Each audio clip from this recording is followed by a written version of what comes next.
Words of our Lord Sri Aurobindo. Our Lord Sri Aurobindo says, know that the Divine Mother's light and force are the light and force of the truth. Remain always in contact with the Divine Mother's light and force. Then only can you grow into the divine truth. With always our love and blessings, says our Lord Sri Aurobindo.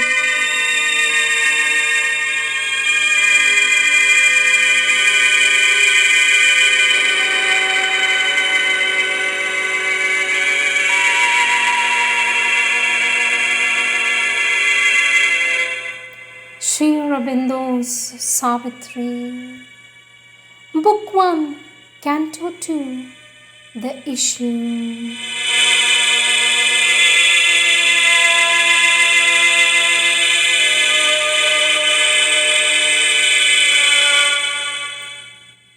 As might a soul fly like a hunted bird, escaping with tired wings from a world of storms, and a quiet reach like a remembered press in a haven of safety and splendid soft repose. One could drink life back in streams of honey fire, recover the lost habit of happiness, feel her bright nature's glorious ambience, and bring joy in her warmth and colors rule.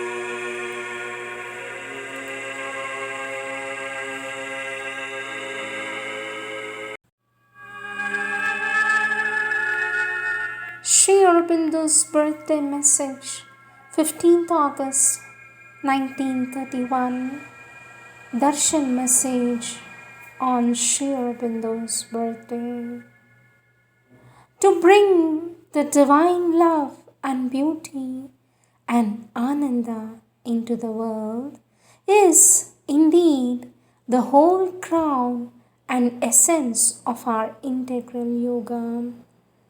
But it has always seemed to me impossible unless there comes as its support and foundation and guard the divine truth, what I call the supramental and its divine power, says our Lord Sri Aurobindo.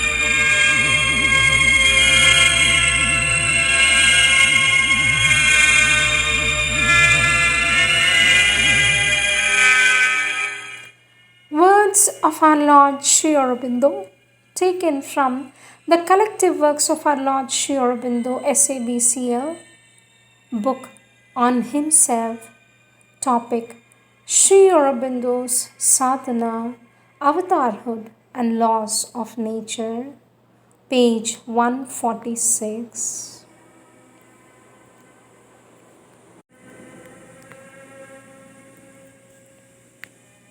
Our Lord Sri Aurobindo saying, my sadhana is not a freak or a monstrosity or a miracle done outside the laws of nature and the conditions of life and consciousness on earth.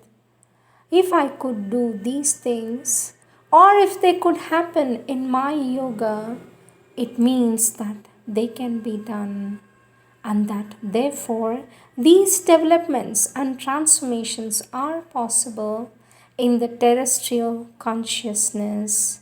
Date 9th Feb 1935.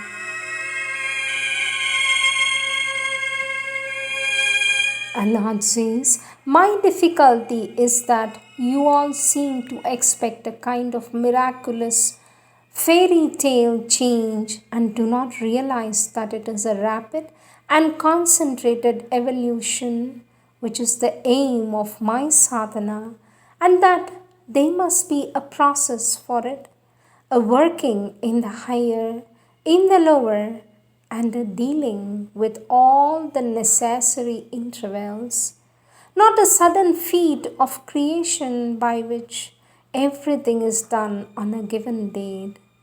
It is a supramental, but not an irrational process.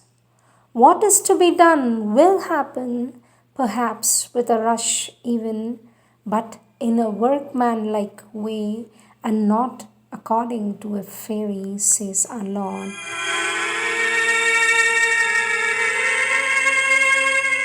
The question was whether new faculties, not all manifested in the personality up to now in this life, could appear, even suddenly appear by the force of integral yoga. I say they can, and I gave my own case as proof. I could have given others also. The question involved is also this: is a man bound to the characters and qualities he has come with into this life, or can he not become a new man by integral yoga? That also I have proved in my sadhana. It can be done. Aurobindo says, when you say that I could do this only in my case because I am an avatar and it is improbable in any other case, you reduce my sadhana to an absurdity and avatarhood also to an absurdity.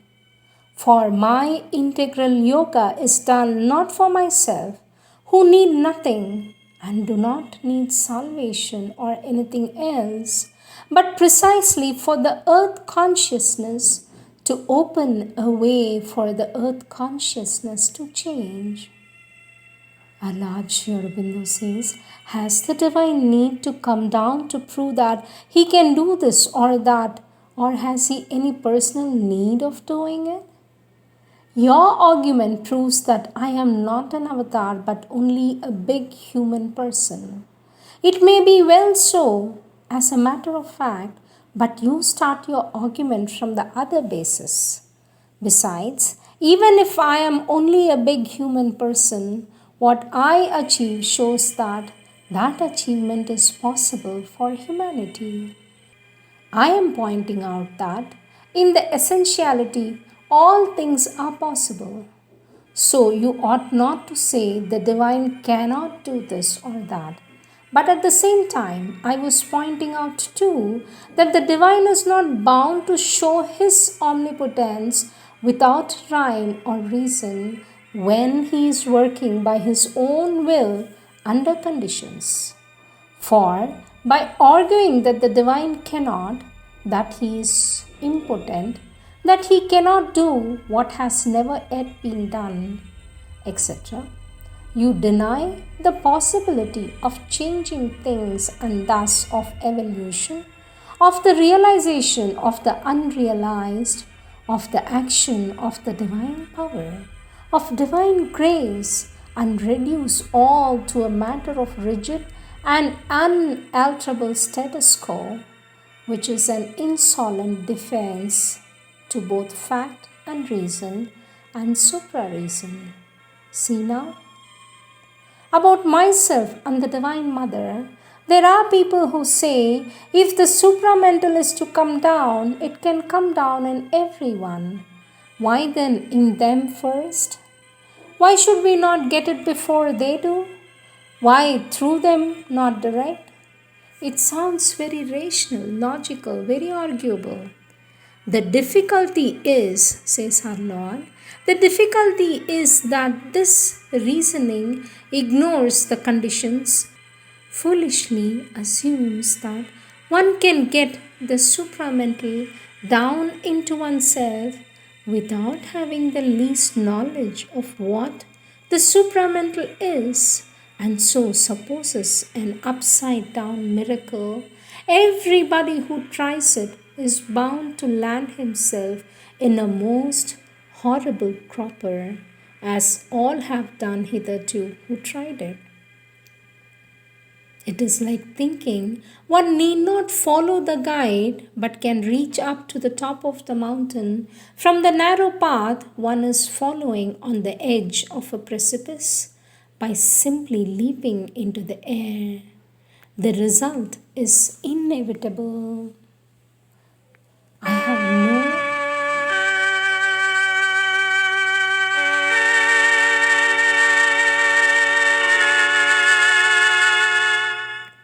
Lord Sri Aurobindo says, I have no urge towards spirituality in me.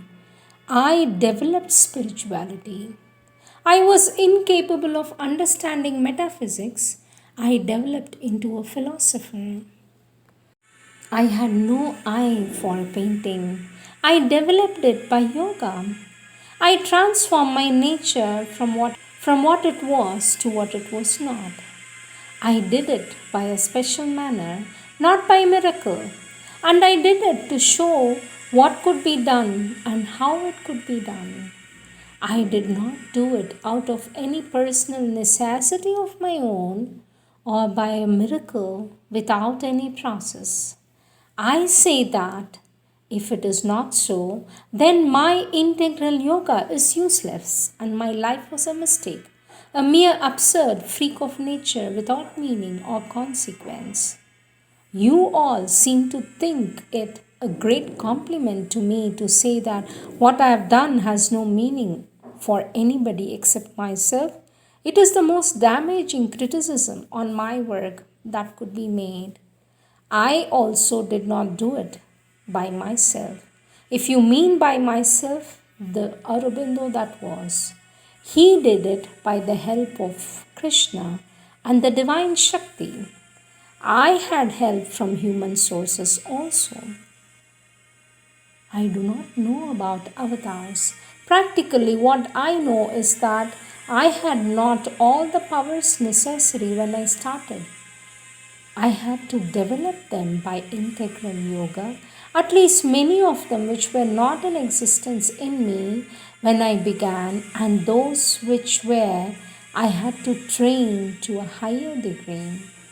My own idea of the matter is that the avatar's life and actions are not miracles. If they were, his existence would be perfectly useless, a mere superfluous freak of nature. He accepts the terrestrial conditions. He uses means. He shows the way to humanity as well as helps it. Otherwise, what is the use of him and why is he here? I was not always in the overmind. If you please, I had to climb there from the mental and vital level. Let me remind you, says our Lord Sri Aurobindo, let me remind you of what I wrote about the avatar. There are two sides of the phenomena of avatarhood, the divine consciousness and the supramental personality. The divine consciousness is omnipotent, but it has put forth the instrumental personality in nature under the conditions of nature, and it uses according to the rules of the game, though also sometimes to change the rules of the game. If avatarhood is only a flashing miracle, then I have no use for it. If it is a coherent part of the arrangement of the omnipotent divine in nature, then I can understand and accept it. I have never said about how I chose people. I was answering the argument that what has not been or is not in manifestation cannot be. That was very clearly the point in the discussion, that the divine cannot manifest what is not yet there, even he is impotent to do that. He can only manifest what is either already manifest or else latent in the field he is working in.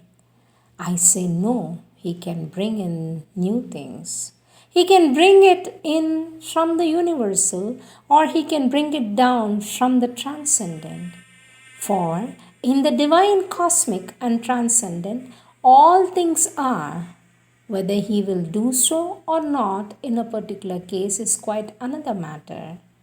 My argument was directly towards dissipating this can't, cannot, with which people try to stop all possibilities of progress. Our Lord Sri Aurobindo says, let me make it clear that in all I wrote, I was not writing to prove that I am an avatar. You are busy in your reasonings with the personal question. I am busy more with the general one. I am seeking to manifest something of the divine that I am conscious of and feel. I care damn whether that constitutes me an avatar or something else. That is not a question which concerns me. By manifestation, of course, I mean the bringing out and spreading of that consciousness so that others also may feel and enter and live in it, says our Lord Sri Aurobindo.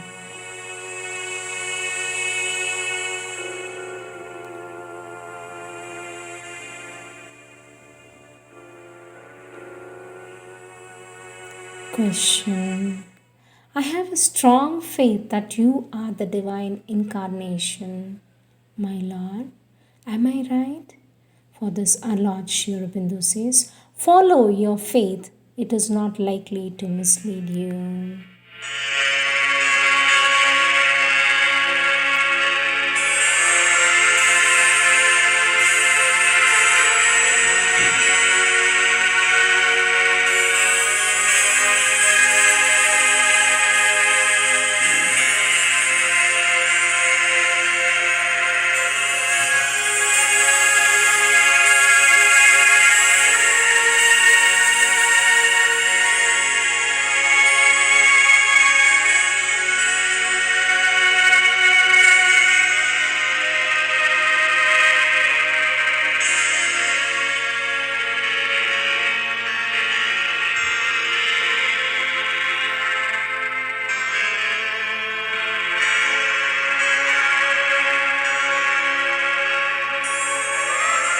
Atome de la matière contient quelque chose de ton absolu. Tu es, tu vis, tu rayonnes et tu règnes.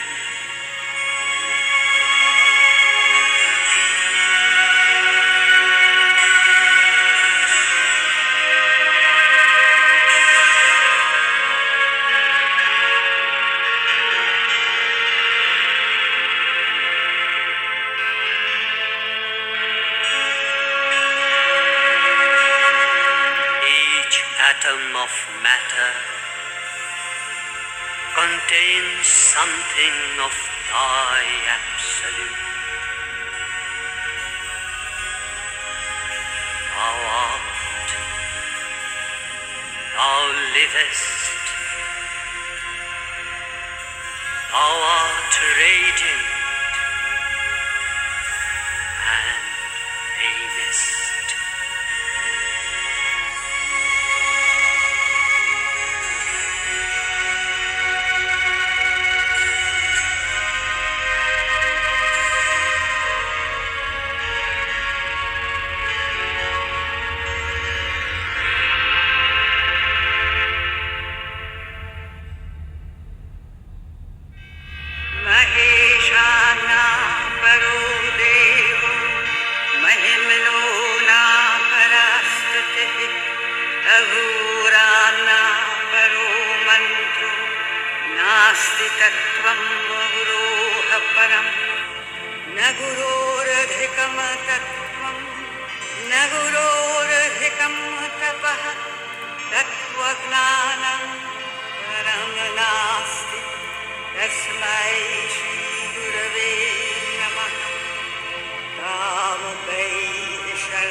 नगनो निस्सङ्गशुद्धस्त्रिगुणविवहितो त्वस्तमोहन्धकारं नासागरे न्यस्तदृष्टिः विदितभवगुणो नैव दृष्टः कदाचित् उन्मन्यवस्थया त्वां विगतकलिमलं शङ्करं न स्मरामि क्षन्तव्यो मेऽपराधः क्षन्तव्यो मेऽपराधः शिव शिव शिव भोः श्रीमहादेव शम्भो वन्दे गङ्गाधरं शङ्करं वन्दे नेत्रोऽध्यवैश्वानरं वन्दे त्रैलोक्यसारं श्रीपार्वतीवल्लभं वन्दे श्रीअरविन्दम् प्रसीद त्वमदेव परापराणाम परमेश्वरि समानमां शरणागतं शरणदत्वं रक्ष रक्षाधुना वन्दे देवीं जननीं वन्दे माता सुरधुनीं वन्दे मीरापतितपां